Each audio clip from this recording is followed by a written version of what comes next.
സുഹൃത്തുക്കളെ നമസ്കാരം. പുതിയൊരു വീഡിയോയിലേക്ക് എല്ലാവർക്കും സ്വാഗതം. വീഡിയോ ഇഷ്ടപ്പെട്ട് കഴിഞ്ഞാൽ നിങ്ങളെല്ലാവരും ചാനൽ സബ്സ്ക്രൈബ് ചെയ്യുന്നതിനോടൊപ്പം തന്നെ എൻ്റെ വീഡിയോ ഒന്ന് ഹൈപ്പ് ചെയ്ത് വിടണം.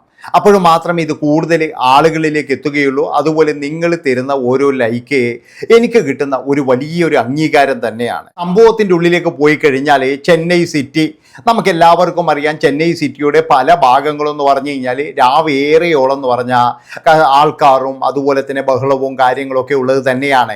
ഒരുപക്ഷെ എനിക്ക് തോന്നുന്നത് എന്താ വെച്ചാൽ ചെന്നൈ സിറ്റി ഉറങ്ങുന്നത് വിരളമാണ് എന്നാണ് എനിക്ക് തോന്നിയിട്ടുള്ളത്. അവിടെ അടുത്ത് തന്നെ കണ്ണകി റോഡ് എന്ന് പറയുന്ന ഒരു സ്ഥലമുണ്ട്. ആ കണ്ണകി റോഡിനോട് ചേർന്ന് തന്നെയാണ് കണ്ണകി നഗർ എന്ന് പറയുന്ന ഒരു പ്രദേശം. ഒരുപാട് മൊബൈൽ ഷോപ്പുകളുണ്ട്. അതുപോലെ പലതരത്തിലുള്ള സാധനങ്ങൾ വിലക്കുറവിൽ കിട്ടുന്നു എന്നുള്ളത് കൊണ്ട് തന്നെ ചെന്നൈ യും തമിഴ്നാടിൻ്റെയും അതുപോലെ മറ്റുള്ള സംസ്ഥാനങ്ങളുടെയും പല ഭാഗങ്ങളിൽ നിന്നും അവിടെ ഒരുപാട് ആൾക്കാർ വരും. രാവിലെ 8 മണിയോടുകൂടി സജീവമാകുന്ന മാർക്കറ്റ് രാത്രി 2 മണി 3 മണിക്കാണ് അടയ്ക്കുന്നത്. ആ മാർക്കറ്റിനോട് ചേർന്ന് തന്നെ പലതരത്തിലുള്ള ഹോട്ടൽ നടത്തുന്ന ആൾക്കാരുണ്ട്. അതുപോലെ ചായ കച്ചവടം ചെയ്യുന്നവരുണ്ട്, പലഹാരങ്ങൾ ചെയ്യുന്നവരുണ്ട്. ഇങ്ങനെയുള്ള സാധനങ്ങളൊക്കെ വാങ്ങിക്കാൻ വന്നവർക്ക് ആഹാര സാധനങ്ങളൊക്കെ എന്ന് പറഞ്ഞാൽ വിൽക്കുന്ന ചെറിയ ചെറിയ തട്ടുകടകൾ എല്ലാം ഉണ്ട്. അവിടെ എന്ന് പറഞ്ഞു കഴിഞ്ഞാൽ പലതരത്തിലുള്ള ക്ലീനിങ് പോലെയുള്ള ജോലികൾ, സെയിൽസ്മാൻ ജോലികൾ, സെയിൽസ് ഗേൾ ജോലികൾ അങ്ങനെ ചെയ്യുന്ന ഒരുപാട് ആൾക്കാരുണ്ട്. പല കടകളും തുറക്കുന്നതെന്ന് പറഞ്ഞു കഴിഞ്ഞാൽ രാവിലെ 8 മണിക്ക് തന്നെയാണ്. 9 മണിയോട് കൂടിയിട്ടാണ് സ്റ്റാഫൊക്കെ വരുന്നത്. അതായത് 8 മണിക്ക് മുതലാളിയും മാനേജറും ഇവരൊക്കെയാണ് വന്ന് തുറക്കുന്നത്. OMR എന്ന് പറയുന്ന ഒരു മൊബൈൽ ഷോപ്പുണ്ട്. ആ മൊബൈൽ ഷോപ്പ് രാവിലെ 6 മണിക്ക് ക്ലീൻ ചെയ്യുന്നതിന് വേണ്ടി കാമാക്ഷി എന്ന് പറയുന്ന 60 വയസ്സുള്ള ഒരമ്മ എന്നും രാവിലെ വരും. ആ അമ്മ എല്ലാ ക്ലീനിങ്ങും കാര്യങ്ങളൊക്കെ കഴിഞ്ഞ് അമ്മയുടെ കയ്യിൽ തന്നെ വേറൊരു ചാവിയുണ്ട്. ആ ചാവിയിട്ട് തുറന്നിട്ടാണ് അമ്മ ക്ലീൻ ചെയ്യുന്നത്. അതിനുശേഷം കട അതുപോലെ അടച്ചതിന് ശേഷം നേരെ തൻ്റെ അടുത്ത ജോലിക്ക് പോകും. അങ്ങനെ ഈ അമ്മ പല വീടുകളിലും അതുപോലെ തന്നെ പല കടകളിലും അങ്ങനെയൊക്കെ ജോലി ചെയ്ത് 2 മണി വരെയാണ് ജോലി ചെയ്യുന്നത്. 2 മണിക്ക് നേരെ വീട്ടിലേക്ക് പോകും. ഒറ്റയ്ക്കാണ് താമസിക്കുന്നത്. മകള് താമസിക്കുന്നത് മറ്റൊരു സ്ഥലത്താണ്. വിവാഹം ചെയ്തയച്ചതാണ്. ഭർത്താവ് നേരത്തെ മരിച്ചുപോയി. അതുകൊണ്ട് തന്നെ എന്ന് പറഞ്ഞു കഴിഞ്ഞാൽ ഈ അമ്മ രാവിലെ ഒരു 5:30 മണിക്ക് ഇറങ്ങിയാൽ 2 മണിക്ക് മാത്രമേ വീട്ടിലെത്തുകയുള്ളൂ. പിന്നീട് എന്ന് പറഞ്ഞു കഴിഞ്ഞാൽ പിറ്റേന്ന് രാവിലെ പോകേണ്ട തയ്യാറെടുപ്പുകൾ തുടങ്ങി. 60 വയസ്സായിട്ടും അമ്മ ഇപ്പോഴും ജോലി ചെയ്യുന്നു. അതുമാത്രവുമല്ല, മൊബൈൽ ഷോപ്പിൻ്റെ മുതലാളി പറയുന്നത് എന്താണെന്ന് വെച്ചാൽ ഈ അമ്മയാണ് എൻ്റെ മൊബൈൽ ഷോപ്പിൻ്റെ ഐശ്വര്യം. കാരണം എന്താണെന്ന് വെച്ചാൽ വർഷങ്ങളായിട്ട് എന്ന് പറഞ്ഞു കഴിഞ്ഞാൽ ഈ അമ്മയാണ് മൊബൈൽ ഷോപ്പ് തുറക്കുന്നത്, അവരാണ് ക്ലീൻ ചെയ്യുന്നത്. 8 മണിയോട് കൂടിയിട്ട് മുതലാളി വരും. പിന്നെ എന്ന് പറഞ്ഞു കഴിഞ്ഞാൽ പണിക്കാർ വരാൻ തുടങ്ങും. അങ്ങനെ അവരൊക്കെ വന്നു കഴിഞ്ഞാൽ പിന്നീട് എന്ന് പറഞ്ഞാൽ അവിടെ ബഹളവും കാര്യങ്ങളൊക്കെ ആയി. അതിനിടയിൽ മൊബൈൽ ഷോപ്പ് നല്ല ക്ലീനിങ്ങിനെ ആയിട്ടുണ്ടാകും. അത് ഈ അമ്മയുടെ കഴിവ് തന്നെയാണെന്ന് പറയുകയും മുതലാളിയാണെങ്കിൽ ഈ അമ്മയെ വളരെയധികം സ്നേഹത്തോടു കൂടിയാണ് പരിപാലിക്കുന്നത്. അങ്ങനെയിരിക്കെ ഒരു ദിവസം കൃത്യമായി പറഞ്ഞ 2025 ഡിസംബർ 4-ാം തീയതി രാവിലെ 8 മണിയോടുകൂടി തൻ്റെ മൊബൈൽ ഷോപ്പിലെത്തിയ മുതലാളി ഞെട്ടിപ്പോയി. അതായത് ഷട്ടറുകളെല്ലാം പകുതി ഉയർത്തിയ നിലയിൽ കിടക്കുന്നു. അമ്മ എവിടെ? അയ്യോ, ഉള്ളിലേക്ക് കയറിയപ്പോഴും മൊത്തം ഇരുട്ടാണ്, ആരെയും കാണുന്നില്ല. എൻ്റെ മൊബൈൽ ഷോപ്പ് ആരെങ്കിലും കൊള്ളയടിച്ചോ എന്നുള്ള വെപ്രാളത്തോട് കൂടിയിട്ട് പെട്ടെന്ന് തന്നെ എന്ന് പറഞ്ഞാൽ ലൈറ്റ് ഓൺ ചെയ്യുന്നു. അപ്പോഴേക്കും മാനേജർ വരുന്നുണ്ട്. പിന്നീട് എന്ന് പറഞ്ഞാൽ പണിക്കാർ വരുന്നുണ്ട്. ഈ കാഴ്ച കണ്ട് അവരെല്ലാം ഞെട്ടിപ്പോയി. അതായത് മൊബൈൽ ഷോപ്പ് തുറന്നു കിടക്കുന്നു, അമ്മയെ കാണാനില്ല. അങ്ങനെ മുതലാളിയും അതുപോലെ തന്നെ മാനേജറും അവരെല്ലാവരും കൂടി ചേർന്ന് ഒരുപാട് മൊബൈൽ കളവ് പോയിട്ടുണ്ട് എന്നുള്ള അന്വേഷണത്തിൽ മൊബൈലൊന്നും കളവ് പോയിട്ടില്ല. കുറച്ച് കഴിഞ്ഞപ്പോഴും എന്തോ ഒരു ശബ്ദം കേൾക്കുന്നു. അങ്ങനെ അകത്തുള്ള റൂമിലേക്ക് പോയപ്പോഴാണ് ആ ഞെട്ടിക്കുന്ന ഒരു കാഴ്ച കാണുന്നത്. അതായത് അർദ്ധനഗ്നയായ നിലയിൽ 60 വയസ്സുള്ള കാമാക്ഷി അമ്മയെ കാണുകയാണ്. അവിടെയുള്ള ഒരു മുണ്ടു കാര്യങ്ങളൊക്കെ കൊണ്ടുവന്ന് അവരുടെ മേലേക്ക് ഇടുകയും പിന്നീട് അമ്മയ്ക്ക് കുറച്ച് വെള്ളം കൊണ്ടു കൊടുത്തു. അവരുടെ മുഖത്ത് വെള്ളം തെളിച്ചു. പിന്നീട് അവരോട് ചോദിക്കുകയാണ് എന്താ സംഭവിച്ചത് എന്ന്. അവർ പെട്ടെന്ന് പൊട്ടിക്കരയുകയും കുറച്ച് കഴിഞ്ഞപ്പോൾ അവർ പറഞ്ഞു, ഒരാൾ വന്ന് എന്നെ ഉപദ്രവിച്ച് എൻ്റെ പൈസ എടുത്തു കൊണ്ടുപോയി, 350 രൂപ എടുത്തു കൊണ്ടുപോയി എന്ന് അമ്മ പറഞ്ഞു. ഇത് കേട്ടപ്പോഴും മറ്റുള്ള സ്റ്റാഫുകളെല്ലാം പറഞ്ഞു, അവനെ വെറുതെ വിടാൻ പാടില്ല, നമുക്ക് എന്തൊക്കെ വന്നാലും ശരി നമുക്ക് കംപ്ലൈൻറ്റ് ചെയ്യണം. അമ്മ പറഞ്ഞു, കംപ്ലൈൻ്റ് ഒന്നും വേണ്ട, 350 രൂപയല്ലേ, അത് പൊയ്ക്കോട്ടെ എന്ന് പറയുകയും പക്ഷേ മുതലാളിയും അവിടെയുള്ള ജോലിക്കാരെല്ലാവരും കൂടി ചേർന്ന് അമ്മയെ നേരെ അവിടെ അടുത്ത് തന്നെയുള്ള കണ്ണകി പോലീസ് സ്റ്റേഷനിലേക്ക് കൊണ്ടുപോയി. അവിടെ എത്തിയതിന് ശേഷം ഒരു ഒരുപാട് ആൾക്കാരൊക്കെ ഉള്ളത് കൊണ്ട് തന്നെ ഇൻസ്പെക്ടർ ചോദിച്ചു, ഇതെന്താ നിങ്ങൾ എല്ലാവരും കൂടി ഇവിടെ ആക്രമിക്കാൻ വരുന്നതാണോ? അപ്പോഴാണ് പറഞ്ഞത്, അല്ല സാർ, ഞങ്ങൾക്ക് പ്രധാനപ്പെട്ട ഒരു കാര്യം പറയാനുണ്ട് എന്ന് പറയുകയും ഈ അമ്മയെ ഉപദ്രവിച്ചുകൊണ്ട് 350 രൂപ എടുത്തുകൊണ്ട് പോയിരിക്കുന്നു സാറേ, അവനെ ഞങ്ങൾക്കൊന്ന് കണ്ടെത്തി തരണം, അതായത് അവന് പിന്നെ ശിക്ഷ വാങ്ങിച്ചു കൊടുക്കണം. കാരണം ഇത്രയും വയസ്സുള്ള 60 വയസ്സോളമുള്ള ഒരു അമ്മയെ ഒരു 10-25 വയസ്സുള്ള ഒരു ചെറുക്കനാണെന്നാണ് പറയുന്നത് എന്ന് പറയുകയും പിന്നീട് എന്ന് പറഞ്ഞു കഴിഞ്ഞാൽ ഈ അമ്മയുടെ മുഖത്ത് ഇൻസ്പെക്ടർ നോക്കുകയും കുറച്ച് കഴിഞ്ഞപ്പോഴേ മുതലാളിയും കൂട്ടിയിട്ട് ഇൻസ്പെക്ടർ മറ്റൊരു റൂമിലേക്ക് പോയി. അയാളോട് ചോദിച്ചു, അമ്മ എവിടെയാണ് കിടന്നത്? അപ്പോൾ പറഞ്ഞു, സാറേ അമ്മ കിടന്നത് പിന്നെ ഇതിൻ്റെ മൊബൈൽ ഷോപ്പിൻ്റെ ഉള്ളിലാണ്. അവിടെ വിലപിടിപ്പുള്ള മൊബൈലൊക്കെ ഉണ്ടായിരുന്നോ? അതൊക്കെ ഉണ്ടായിരുന്നു സാറേ. പിന്നെ ഏത് കള്ളനാടോ കയറിയിട്ട് ഈ 350 രൂപക്ക് വേണ്ടിയിട്ട് വരുന്നത്? കള്ളനാണെങ്കിൽ അത് കൃത്യമായിട്ടെന്ന് പറഞ്ഞു കഴിഞ്ഞാൽ അവിടെയുള്ള മൊബൈലൊക്കെ എടുത്തു കൊണ്ടുപോകത്തില്ലേ? ഈ 350 രൂപ മാത്രമാണോ? അതുമാത്രമല്ല, അവിടെ എന്താണ് നടന്നത്, സത്യം പറയണം എന്ന് പറയുകയും അങ്ങനെ മുതലാളി പറഞ്ഞു, സാറേ ഞാൻ വന്ന് നോക്കുമ്പോൾ ഇതാണ് സ്ഥിതി, അതായത് അർദ്ധനഗ്നയായിട്ട് ഇങ്ങനെ കിടക്കുകയാണ്. പെട്ടെന്ന് ഞാനാണ് ഒരു മുണ്ടെടുത്തിട്ട് അവരെ മേലെ ഇട്ടത് എന്ന് പറയുകയും പിന്നീട് മുതലാളിയെയും മറ്റുള്ളവരെ എല്ലാവരെയും വെളിയിലാക്കുകയും ഇൻസ്പെക്ടറെ, മറ്റൊരു ലേഡി ഇൻസ്പെക്ടറെ വരാൻ പറയുകയും അവരോടൊപ്പം 2 കോൺസ്റ്റബിൾ ഉണ്ട്, അവരുടെ കൂടെ പോകാൻ വേണ്ടിയിട്ട് അമ്മയോട് പറഞ്ഞു. അങ്ങനെ വനിതാ പോലീസിന്റെ നേതൃത്വത്തിൽ അമ്മയെ ചോദ്യം ചെയ്യുമ്പോഴേ അമ്മ പറഞ്ഞു, ഇല്ല മക്കളെ, സത്യമാണ്, എൻ്റെ 350 രൂപ മാത്രമേ പോയിട്ടുള്ളൂ എന്ന് പറഞ്ഞ് അമ്മ ഇങ്ങനെ കരയുകയാണ്. അമ്മ നുണ പറയണ്ട, എന്തൊക്കെയായാലും അമ്മയുടെ കൂടെ ഉണ്ടാകും എന്ന് പറയുകയും എന്താണ് അമ്മയെ സംഭവിച്ചത് എന്ന് പറഞ്ഞപ്പോഴേ അമ്മ ഞെട്ടിക്കുന്നൊരു സംഭവം പറയുകയാണ്. അതായത് കാലത്ത് 6 മണിയോട് കൂടിയിട്ടാണ് അമ്മ ഷട്ടർ തുറക്കാൻ വേണ്ടിയിട്ട്, എപ്പോഴും എന്ന് പറഞ്ഞു കഴിഞ്ഞാൽ ആരെങ്കിലും ഹെൽപ്പിന് വിളിക്കും, ഏതെങ്കിലും ഒരാൾ അതിലൂടെ പോകുമ്പോഴൊന്ന് ഹെൽപ്പ് ചെയ്യുമെന്ന് പറഞ്ഞു കഴിഞ്ഞാൽ എല്ലാവരും ഹെൽപ്പ് ചെയ്യും. അങ്ങനെയാണ് ചെയ്യുന്നത്. 6 മണിക്ക് അമ്മ തുറന്നിട്ട് ഇങ്ങനെ നോക്കിയപ്പോൾ ഒരു പയ്യൻ അവിടെ നിന്ന് വരുന്നു.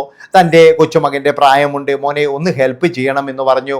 അങ്ങനെ ആ പയ്യൻ അടുത്തേക്ക് വരുന്നു, പിന്നീട് ഹെൽപ്പ് ചെയ്യുന്നു. പകുതി തുറന്നപ്പോഴേ എന്നെ ചവിട്ടിയിട്ട് ഉള്ളിലാക്കിയിട്ട് അവനും കയറുന്നു. പിന്നീട് എന്ന് പറഞ്ഞാൽ ഷട്ടർ താക്കുകയാണ്. അതിനുശേഷം എന്ന് പറഞ്ഞ് എന്നെ അവൻ ക്രൂരമായി മാനഭംഗപ്പെടുത്തി. പിന്നീട് എന്ന് പറഞ്ഞാൽ എൻ്റെ 350 രൂപയും മോഷ്ടിച്ചു. പോകുന്നതിന് മുമ്പേ അവൻ പറഞ്ഞത് ഇതാണ്, ഇത് പോലീസിൽ അറിയിക്കുകയോ അല്ലെങ്കിൽ വേറെ ഒരാളെ അറിയിക്കുകയോ ചെയ്തു കഴിഞ്ഞാൽ ഓൾറെഡി എനിക്കൊരു 8 കേസുണ്ട്. അതിൻ്റെ കൂടെ നിങ്ങളുടെ മകളുടെയും അതുപോലെ തന്നെ മകനുണ്ടെങ്കിൽ മകൻ്റെയും ബന്ധുക്കളുടെയും കുടുംബം എല്ലാം തകർത്ത് കഴിഞ്ഞാൽ ഒരു 10-15 കേസ് വരും. ഈ കേസുകളെല്ലാം ഞാൻ തന്നെ നേരിടുകയും ചെയ്യും, അതുകൊണ്ട് ആരോടും പറയാൻ പാടില്ല എന്ന് പറയുകയും അങ്ങനെ ഭീഷണിപ്പെടുത്തിയിട്ട് ഇവൻ പോവുകയും ചെയ്തു. ഇത് കേട്ടപ്പോഴേ ശരിക്കും പറഞ്ഞു കഴിഞ്ഞാൽ വനിതാ പോലീസ് വരെ ഞെട്ടിപ്പോയി. കാരണം എന്താണെന്ന് വെച്ച് കഴിഞ്ഞാൽ 60 വയസ്സുള്ള ഈ അമ്മയോട് അവൻ ചെയ്ത ക്രൂരത, അതും ഒരു 25 വയസ്സ് മാത്രം പ്രായമുള്ളവൻ. സംഭവങ്ങളെല്ലാം ഇൻസ്പെക്ടറെ അറിയിക്കുന്നു. പിന്നീട് ഇൻസ്പെക്ടർ പറഞ്ഞു, നിങ്ങളൊരു കാര്യം ചെയ്യണം, കുറച്ച് ആൾക്കാർ ഇവിടെയുള്ള റൗഡികളെ, അതായത് ഇതുപോലെ ചെയ്യുന്ന റൗഡികളെ അവരെല്ലാവരെയും പിടികൂടണം. പിന്നെ കുറച്ച് ആൾക്കാർ പോയിട്ട് നേരെ CCTV ക്യാമറ ചെക്ക് ചെയ്യണം. അങ്ങനെ ഈ അമ്മയെയും അതുപോലെ തന്നെ മുതലാളിയെയും എല്ലാവരെയും കൂട്ടിയിട്ട് പോലീസ് നേരെ മൊബൈൽ ഷോപ്പിലേക്ക് എത്തുന്നു. അവിടെ എത്തിയിട്ട് CCTV ചെക്ക് ചെയ്യാൻ വേണ്ടി നോക്കുകയാണ്. അങ്ങനെ നോക്കിയപ്പോഴാണ് പോലീസ് വീണ്ടും ഞെട്ടിയത്. കാരണം എന്താണെന്ന് വെച്ച് കഴിഞ്ഞാൽ ഒരു CCTVയിൽ പോലും റെക്കോർഡിംഗ് ഇല്ല. ഇതെന്താണ് ഇങ്ങനെ എന്ന് ചോദിച്ചപ്പോഴാണ് പറയുന്നത്, സാറേ അതിന് എക്സ്ട്രാ പൈസ അടക്കണം, ഞങ്ങളാണെങ്കിൽ രാത്രി 2-3 മണിക്കാണ് പോകുന്നത്, ആകെ ഇവിടെ ആളില്ലാതിരിക്കുന്നത് ഒരു 3 മണിക്കൂർ മാത്രമാണ്, അതിനു വേണ്ടിയിട്ട് ഇത്രയും പൈസ മുടക്കാൻ കഴിയില്ല, അതുകൊണ്ടാണ് അത് ചെയ്യാത്തത് എന്ന് പറഞ്ഞപ്പോൾ ഇൻസ്പെക്ടർ പറഞ്ഞു, നിങ്ങൾ കൂടി കാരണമാണ് ഈ ക്രൈം നടന്നത്, അതായത് നിങ്ങൾ ശരിക്കും പറഞ്ഞ ആ പ്രതിക്ക് ഒത്താശ ചെയ്തു കൊടുക്കുന്നത് പോലെയാണ് എന്നൊക്കെ പറയുകയും പിന്നീട് എന്ന് പറഞ്ഞാൽ അടുത്ത കടയിൽ പോയി. അവിടെയുള്ള എല്ലാ കടകളിലും എന്ന് പറഞ്ഞാൽ ഇത് തന്നെയാണ് സ്ഥിതി. എല്ലാ കടകളിലും CCTVയും കാര്യങ്ങളൊക്കെ ഉണ്ട്, പക്ഷെ ഒരെണ്ണം പോലും റെക്കോർഡ് ചെയ്യുന്നില്ല. അങ്ങനെ ഇരിക്കെയാണ് അടുത്ത് തന്നെയുള്ള മറ്റൊരു കട കാണുന്നത്. ആ കടയിൽ പോയിട്ട് പരിശോധിക്കാൻ വേണ്ടി നോക്കുമ്പോഴേ ഒരുപാട് റൗഡികളെയും കൊണ്ടൊരു വണ്ടി അവിടെ വരുന്നു. ആ റൗഡികളെ എല്ലാവരെയും നോക്കുന്നു. നോക്കിയപ്പോൾ അമ്മ പറഞ്ഞു, ഇവരാരും എന്നെ ഉപദ്രവിച്ചിട്ടില്ല എന്ന് പറഞ്ഞതുകൊണ്ട് അവരെ എല്ലാവരെയും പറഞ്ഞു വിട്ടു. പിന്നീട് എന്ന് പറഞ്ഞു കഴിഞ്ഞാൽ ഒരു സംഘം പോലീസുകാർ പോയിട്ട് ആ ഒരു കടയിലുള്ള ആ റെക്കോർഡിങ്ങിലുള്ള ആ ഒരു ക്യാമറ ചെക്ക് ചെയ്യുന്നു. അങ്ങനെ ചെക്ക് ചെയ്തപ്പോഴാണ് ഒരു 5:45 കൂടിയിട്ട് കുറച്ച് ആൾക്കാർ നടന്നു വരുമ്പോഴേ അവരൊരു പ്രധാനപ്പെട്ട ഒരു കാര്യം ശ്രദ്ധിക്കുന്നത്, അതായത് ചന്ദ്രു എന്ന് പറയുന്ന ഒരു കൊടും കുറ്റവാളി, ഒരു റൗഡി, അവനും കൂടി ആ ഒരു കൂട്ടത്തിൽ ഉണ്ടായിരുന്നു. ഇത് കണ്ടപ്പോഴേ ആ ഒരു പോലീസുകാരൻ നേരെ ഇൻസ്പെക്ടറെ വിളിക്കുന്നു, സാറേ ദേ കിടക്കുന്ന ചന്ദ്രു ഇവിടെയുണ്ട് എന്ന് പറയുകയും അങ്ങനെ ചന്ദ്രുവിനെ നോക്കി ചന്ദ്രു തന്നെയാണെന്ന് മനസ്സിലായി. അമ്മയെ വിളിക്കുന്നു. കാമാക്ഷി അമ്മയെ വിളിച്ചപ്പോൾ അമ്മ പറഞ്ഞു, ഇവൻ തന്നെയാണ് സാറേ, ഇവനാണ് എന്നെ ചെയ്തത് എന്ന് പറഞ്ഞ് അവർ പൊട്ടിത്തെറിക്കുകയായിരുന്നു. ചന്ദ്രുവിന് വേണ്ടിയിട്ട് പോലീസ് വലവീശി, പക്ഷെ എവിടെയും ചന്ദ്രു ഇല്ല. ചന്ദ്രുവിനെ പിടിച്ചു കൊടുക്കുന്നവർക്ക് പാരിതോഷികം വരെ പ്രഖ്യാപിച്ചു. പക്ഷേ ചന്ദ്രുവിൻ്റെ പൊടി പോലുമില്ല. ചന്ദ്രുവിൻ്റെ സ്വഭാവം എന്ന് പറഞ്ഞു കഴിഞ്ഞാൽ 25 വയസ്സുണ്ടെങ്കിലും 20-ാം വയസ്സ് മുതൽ അയാൾ റൗഡിയാണ്. കഴിഞ്ഞ 5 വർഷങ്ങളായിട്ട് ഈ അമ്മയോട് പറഞ്ഞതുപോലെ തന്നെ 5-8 കേസുണ്ട് അയാൾക്ക്. ഇതിലൊക്കെ എന്ന് പറഞ്ഞു കഴിഞ്ഞാൽ എല്ലാം എന്ന് പറഞ്ഞു കഴിഞ്ഞാൽ മാനഭംഗ കേസാണ് കൂടുതൽ. അതുപോലെ തന്നെ മാനഭംഗപ്പെടുത്തുകയും അവരുടെ കയ്യിലുള്ള പണം, അതുപോലെ സ്വർണം, ഇങ്ങനെയുള്ള കാര്യങ്ങളൊക്കെ തട്ടിപ്പറിക്കുകയും ചെയ്യുകയാണ് ചന്ദ്രുവിൻ്റെ രീതി. അതുകൊണ്ട് തന്നെ ചന്ദ്രു ഓരോ പ്രാവശ്യം ജയിലിൽ പോകുമ്പോഴും ജാമ്യത്തിൽ ഇറങ്ങുമ്പോഴേ വലിയ ഒരു സന്തോഷത്തോടു കൂടിയാണ് ഇറങ്ങുന്നത്. കാരണം ഇനി എത്ര കേസ് വന്നാലും എനിക്കൊരു ചുക്കുമില്ല എന്നുള്ള തരത്തിൽ. അങ്ങനെ പോലീസ് ചന്ദ്രുവിനെ തേടി നടക്കുമ്പോഴേ, അതായത് നിങ്ങൾക്ക് ഇത്ര പൈസ തരും ചന്ദ്രുവിനെ പറഞ്ഞു തന്നാൽ എന്നൊക്കെ പറഞ്ഞ് എല്ലാ സ്ഥലത്തും നോട്ടീസും കാര്യങ്ങളൊക്കെ ഒട്ടിച്ചു. അങ്ങനെ ഇരിക്കുമ്പോഴാണ് ചെന്നൈ സിറ്റിയുടെ ബോർഡറിലുള്ള, അതായത് ഔട്ടറിലുള്ള ഒരു സ്ഥലത്ത് നിന്നും ഒരു ഫോൺ കോൾ വരുന്നത്. സാറേ, ഇവിടെ ഈ ഗ്രാമത്തിൽ ചന്ദ്രുവിൻ്റെ സഹോദരിയുണ്ട്, സഹോദരിയുടെ വീട്ടിൽ ചന്ദ്രു ഇന്നലെ വന്നിട്ടുണ്ട് എന്ന് പറയുകയും നിമിഷ നേരങ്ങൾക്കുള്ളിൽ പോലീസ് അങ്ങോട്ട് പോകുന്നു. അവിടെ എത്തിയിട്ട് വളഞ്ഞ് ചന്ദ്രുവിനെ പിടിക്കുകയാണ്. ചന്ദ്രുവിനെ പിടിച്ചതിന് ശേഷം നേരെ നാട്ടുകാർ എല്ലാവരും കൂടി അവിടെ പോലീസിനെയും ചന്ദ്രുവിനെയും വളഞ്ഞു. പോലീസുകാരോട് നാട്ടുകാർ ചോദിച്ചു, നിങ്ങൾ എന്തിനാണ് ഇവനെ പിടിച്ചു കൊണ്ടുപോകുന്നത്? അതായത് വെറുതെ വിടാനോ? ഇപ്പോൾ കഴിഞ്ഞ ആഴ്ചയല്ലേ ഇവനെ പിടിച്ചു കൊണ്ടുപോയത്, എന്നിട്ട് നിങ്ങൾ എന്താണ് ചെയ്തത്? ഇവൻ വന്നതുകൊണ്ട് മാത്രം ഞാൻ ജോലിക്ക് പോയിട്ടില്ല, അതുപോലെ തന്നെ എന്ന് പറഞ്ഞ് ഇവൻ വന്നതുകൊണ്ട് മാത്രം എൻ്റെ മക്കൾക്ക് കൃത്യമായിട്ട് ഉറങ്ങാൻ കഴിഞ്ഞിട്ടില്ല, എല്ലാവർക്കും ഭയമാണ്, ഇങ്ങനെ ഭയമുള്ളവനെ എന്തിനാണ് തുറന്നിളക്കുന്നത് എന്നൊക്കെ പറഞ്ഞ് നാട്ടുകാർ എല്ലാവരും കൂടി ചേർന്ന് പോലീസിനെതിരെ. പോലീസ് പറഞ്ഞു, ഇനി നിങ്ങൾ പേടിക്കണ്ട. എന്ത് പേടിക്കണ്ട എന്നാണ് നിങ്ങൾ പറയുന്നത്? 8 കേസുള്ള ഇവനിങ്ങനെ വെളിയിലിറങ്ങി നടക്കുന്നു, വീണ്ടും കുറ്റകൃത്യങ്ങൾ ചെയ്യുന്നു എന്നൊക്കെ പറഞ്ഞ് നാട്ടുകാർ ചൂടാകുന്നു. അതായത് നാട്ടുകാർക്ക് ഈ ഒരു സംഭവങ്ങളൊന്നും കൃത്യമായിട്ട് അറിയില്ലായിരുന്നു. അങ്ങനെ ചന്ദ്രുവിനെ നേരെ മൊബൈൽ ഷോപ്പിന്റെ അടുത്ത് വരുന്നു. അമ്മ ചന്ദ്രുവിനെ തിരിച്ചറിയുന്നു. അതായത് ചന്ദ്രു വന്ന് രാവിലെ നടക്കാൻ ഇങ്ങനെ ഇറങ്ങിയപ്പോഴേ ഒരു 5:45 കൂടിയിട്ടാണ് ഈ അമ്മയെ കാണുന്നത്. അമ്മ സഹായിക്കണം എന്ന് പറഞ്ഞപ്പോഴേ ചന്ദ്രു വേഗം ഉത്സാഹത്തോടു കൂടി സഹായിക്കുകയും പിന്നീട് എന്ന് പറഞ്ഞാൽ അവരെ മാനഭംഗപ്പെടുത്തുകയും അവരുടെ പൈസ അടിച്ചു മാറ്റുകയും ചെയ്തു. അതിന് കഴിഞ്ഞ് നേരെ ചന്ദ്രു പോയത് എന്ന് പറഞ്ഞ് സഹോദരിയുടെ വീട്ടിലേക്കാണ്. വലിയൊരു വെല്ലുവിളി എന്താണെന്ന് വെച്ച് കഴിഞ്ഞാൽ ഈ ചന്ദ്രു മൊബൈൽ ഫോൺ ഉപയോഗിക്കത്തില്ല. അതുകൊണ്ട് തന്നെ ഇയാൾ എവിടെയാണെന്ന് കണ്ടെത്താൻ കഴിയില്ല. പിന്നെന്ന് പറഞ്ഞു കഴിഞ്ഞാൽ എൻ്റെ അഭിപ്രായത്തിന് ഈ ചന്ദ്രു തന്നെയാണ് ഹീറോ. കാരണം കഴിഞ്ഞ 5 വർഷങ്ങളായിട്ട് നിരവധി കേസുകൾ ചന്ദ്രുവിൻ്റെ പേരിലുണ്ട്. പക്ഷേ ഒരെണ്ണത്തിൽ പോലും എന്ന് പറഞ്ഞാൽ ശിക്ഷിക്കപ്പെട്ടിട്ടില്ല. അത് തന്നെയാണ് ചന്ദ്രുവിൻ്റെ ധൈര്യവും. ഇനി അങ്ങോട്ടും എത്ര കേസ് വന്നു കഴിഞ്ഞാലും എനിക്കൊരു ചുക്കുമില്ല, ഞാൻ രക്ഷപ്പെട്ടു വരും എന്നുള്ള ഒരു ആത്മവിശ്വാസം ചന്ദ്രുവിനുണ്ടാക്കിയത് നമ്മൾ തന്നെയാണ്. ഏതായാലും ഇത്രയും പറഞ്ഞുകൊണ്ട് ഈ ഒരു വീഡിയോ ഇവിടെ വെച്ച് വൈൻഡപ്പ് ചെയ്യാണ്. എല്ലാവരും വളരെയധികം സൂക്ഷിക്കുക. ഒരാളെ പോലും വിശ്വസിച്ചിട്ട് നമുക്ക് ഇന്നത്തെ കാലത്ത് വീട്ടിൽ കയറ്റാൻ കൊള്ളത്തില്ല എന്നാണ് എനിക്ക് പറയാനുള്ളത്. നന്ദി, നമസ്കാരം.